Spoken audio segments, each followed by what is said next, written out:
बिना पत्नी का सत्यनारायण का पूजा भी नहीं होता, बराबर नहीं होता। और यहाँ पर कोई आदमी अपनी पत्नी को लेके नहीं आए, लाना चाहिए। हमारे संस्कृति में शंकर भगवान का मंदिर नीचे होता है, देवी का मंदिर ऊपर होता है, सुख दुख में साथ देती है। और ये हमारा आंदोलन पूरे भारत में एक महायज्ञ है, महायज्ञ है।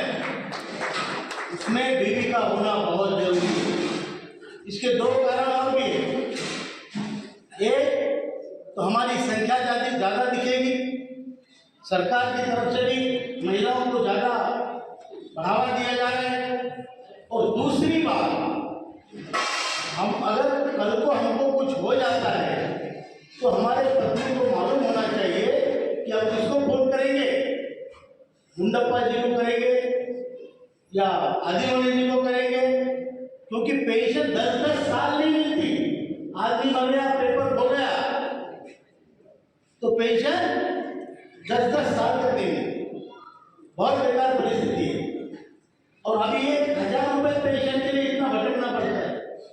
जब 7,500 महीने लगता होगा तो कितनी अड़चन तैयार होगी, बराबर ही झूठ है। बीवी को मालूम होना चाहिए कि मुझे पेंशन मेरे हस्बैंड के मरने के बाद कैसी मिलेगी। से आपके पुरुषार्थ से, आपके पराक्रम से आपका काम जल्दी से जल्दी होगा और जरूर।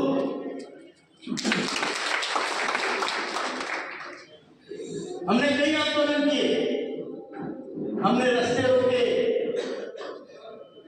हमने मुंडन आंदोलन किया, हमने ईपीएफओ की आरती निकाली, अर्धनग्न आंदोलन किया, उपवास सत्याग्रह किया।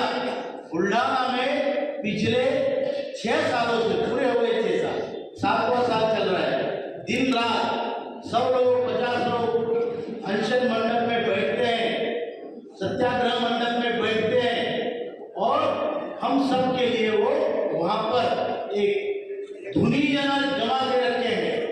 धुनी समझते हैं? बाबा जी के मठ में धुनी होती है, वैसे हमारी धुनी वहां जमी है।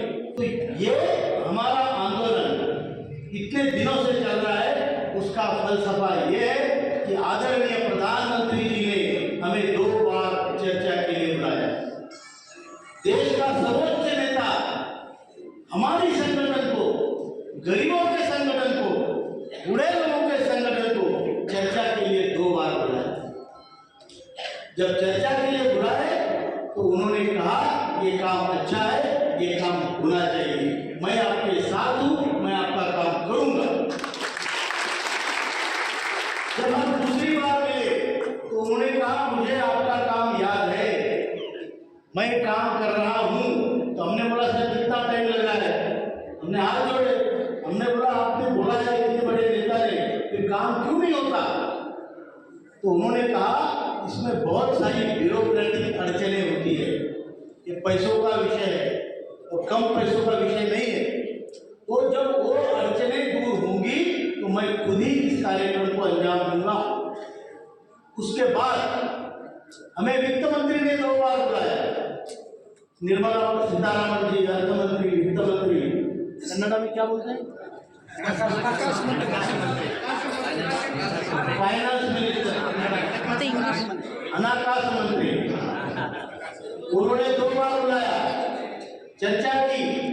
दूसरी बार की चर्चा में उन्होंने एक विषय समझ लिया, उन्होंने एक विषय समझ लिया और 2 बार उन्होंने अच्छी बात की। दूसरी बार पहले वो बोल रहे थे ये सेल्फ फंडेड स्कीम है, हम इसको पैसा नहीं देंगे, लेकिन दूसरी बार जब उनको हमने समझाया कि भारत सरकार श्रमयोगी मानधन योजना को 100% ग्रांट देती है, भारत सरकार यूनाइटेड नेशन स्कीम को 18.5 देती है और हमें पेंशन के लिए 1 पैसा भी नहीं देती, 1.16 एडमिनिस्ट्रेटिव एक्सपेंडिचर के लिए। तो हमने कहा मैडम हम क्या आपके सौतेले बच्चे हैं क्या? हम आपके स्टेट चिल्ड्रन हैं क्या भारत सरकार के? आपको ये भेदभाव करके नहीं चलेगा, आपको थोड़ा बहुत देना पड़ेगा।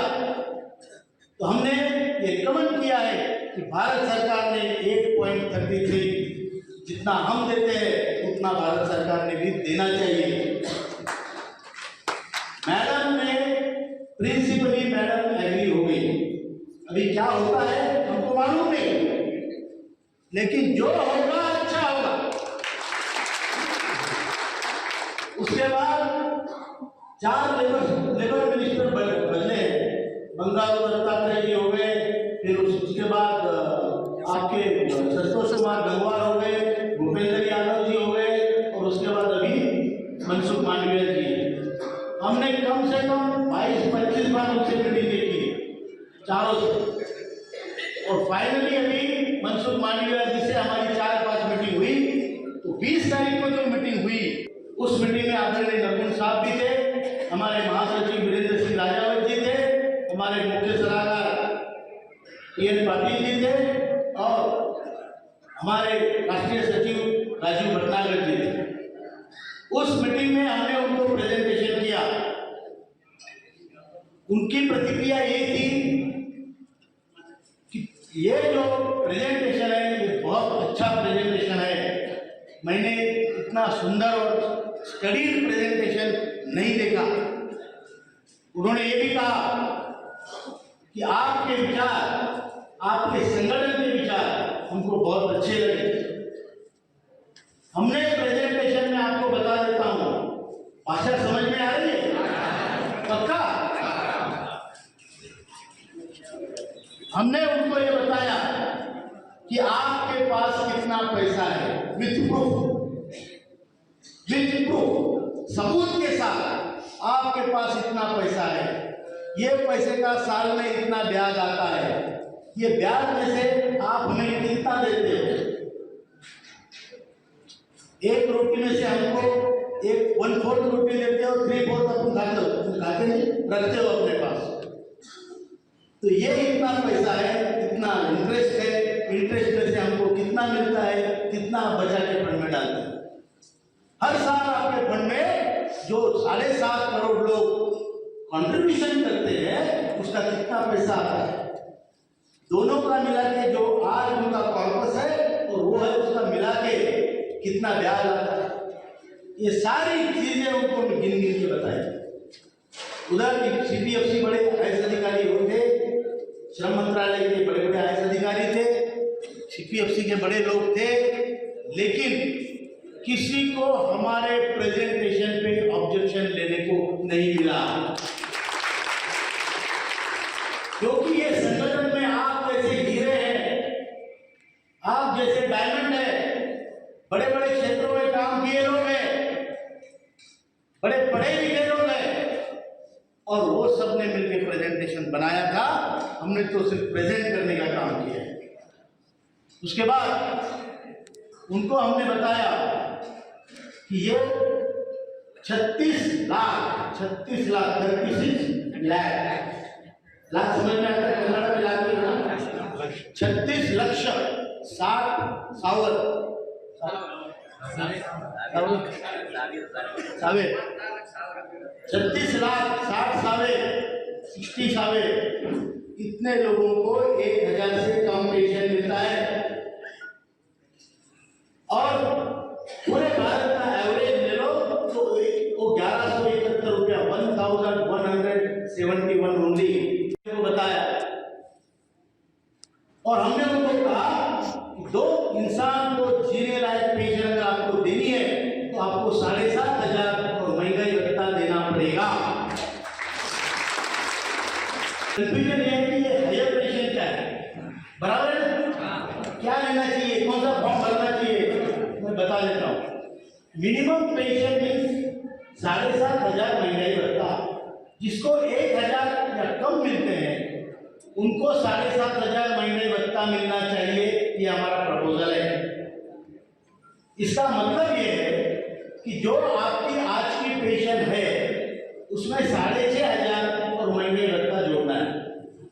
अगर मेरी पेंशन 1200 है तो प्लस 6,500 महंगाई भत्ता, मेरी पेंशन 1800 है तो 6,500 प्लस महंगाई भत्ता, मेरी पेंशन 700 है तो भी 7,500 प्लस महंगाई भत्ता। यह हो गया मिनिमम पेंशन। मिनिमम पेंशन में आपको एक पैसा भी भरने की जरूरत नहीं है। वो आपके लिए संगठन काम कर रहा है, आपके खाते में वो अपने आप जब ग्रांट होता है, जब प्राइम मिनिस्टर प्रधानमंत्री जी जब मान्यता देंगे तो वो आपको मिलेगा। बराबर? समझ में आया? पैसों की बात है, समझ में आनी चाहिए। हम बहुत सारे लोग हम में से ऐसे हैं, इंक्लूडिंग मी, कि पैसों की बात समझते नहीं है, इससे थोड़े पीछे है। बराबर है? जीवन में पैसों की बात समझ में आनी चाहिए। तो ये हुई एक बात। हायर पेंशन में ये है कि आपको जब से सर्विस की है तब से आपको पगार कितना था। हम तो सीलिंग पर पैसा कटता है, पूरे पगार पर कटता नहीं है। तो सीलिंग और पगार सैलरी में से जितना डिफरेंस है उसका 1.33 विद क्यूमुलेटिव इंटरेस्ट देना पड़ेगा।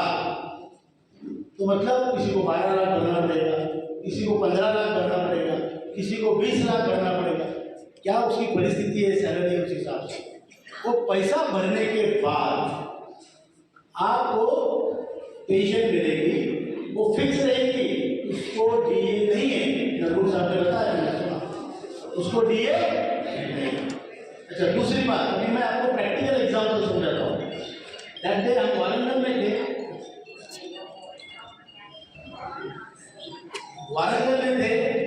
वारंगल में हमें फोन आया रायचूर से मिस्टर चोपड़े। उन्होंने बोला सर मुझे हायर पेंशन ग्रांट हो गई। मैंने बोला कितनी मिल रही है आपको? मुझे 22,000। मैंने बोला कितना पैसा भरा? बोले 12 लाख। ईपीएफओ में जो 12 लाख उन्होंने भरा वो वापिस नहीं मिलेगा। बराबर? अगर वो बैंक में डालते तो कोऑपरेटिव सोसाइटी, अपने अर्बन सोसाइटी, रूरल सोसाइटी, क्या होता है फाइनेंशियल सोसाइटी, उसमें डाल देते तो उनको 12,000 रुपये महीना मिल जाता। मिलता कि नहीं? वैसे 10,000 हो रही है, मिनिमम पेंशन आपकी 10,000 होगी तो 10 अधिक 12 कितना हो गए? 22 मिल जाता उनको, और वो 12 लाख सुरक्षित रहता है, वो आखिर नहीं मिलता। करेक्ट? समझ में आया भाई? तो ये इसलिए हायर पेंशन के मामले में। और दूसरी बात, हायर पेंशन मैंने ली, मेरा कोई भगवान से कॉन्ट्रैक्ट देगा अगले 10 साल में ले जाना है क्या? किसी का कॉन्ट्रैक्ट है भाई ऊपर एवरेज के साथ डिले करके आना? ऐसा नहीं होता है, एवरेज नहीं देता है। अगर मैंने ये किया और 2-4 महीने में गुजर गया, मेरे पैसे भी गए और मेरी पेंशन भी गई। बराबर नहीं क्यों? फिर बीवी को आगे रहेंगे और बच्चे क्या बोलेंगे? चला बाप ने जिंदगी भर कुछ कमाया तो नहीं, जाते जाते 12 लाख रुपए डुबा के। बराबर ही नहीं जुड़े? समझ में आई बात? तो बच्चों का भी सोचना है, और इसके लिए हायर पेंशन जब भी विषय आता है ये इंडिविजुअल पे डिपेंड करता है, वो फायदे में रहेगा कि नुकसान में रहेगा। बराबर? सबके लिए एक गुण नहीं हो सकता है, इसलिए आपको अपना जब बारी आएगी तो अपने लिए सोचना है। समझ में आई? तो ये है, इसलिए आप कृपा करके हायर पेंशन जब सोचते 10 बार सोच के काम करें। मिनिमम पेंशन सबको मिलेगी, हायर पेंशन लो तो नहीं मिलेगी, मतलब तो मिलेगी। हमने गवर्नमेंट को भी रिकमेंडेशन दिया है, करो तो दोनों ऑप्शन दो कि आपको वकालदार साहब को हायर पेंशन चाहिए कि मिनिमम पेंशन चाहिए, तो जहाँ ऑप्शन ए ऑप्शन बी दे दो, जो वो बोलेंगे उनको दे दो। ये हमने प्रपोजल रखा है जो उन्होंने एक तरीके से उनको एक्सेप्टेबल लगाया है। तो ये हुआ। दूसरी बात, मेडिकल फैसिलिटी। आयुष्मान भारत में मेडिकल फैसिलिटी शुरू होती है 70 साल उम्र के बाद, बराबर? 70 ईयर्स एंड अबव। हमने ये कंडीशन रखी है कि जो कामगार है उनके जो काम वो करते हैं वो बहुत कष्टदायक होता है, मेहनती काम होता है, इसलिए उनकी मेडिकल सुविधा 58 साल की उम्र से रिटायरमेंट के तुरंत बाद शुरू होनी चाहिए। मंत्री जी ने ये बोला कि बात आपकी बिल्कुल सही है, 58 से 75 तक 12 साल का गैप हम भर सकते हैं। ईएसआई जो है एम्प्लॉइज, क्या employees, EIS, employees state insurance, उसमें हम आपको जोड़ सकते हैं। 12 साल उसमें निकल जाएंगे, 70 साल के होने के बाद अपने आप आयुष्मान भारत में आ जाओगे। ये भी बात उन्होंने मानी, बहुत बड़ी चीज है आपकी। फिर उसके बाद हायर पेंशन के सारे मामले वो मार्च तक सुलझा देंगे, ये उन्होंने कहा।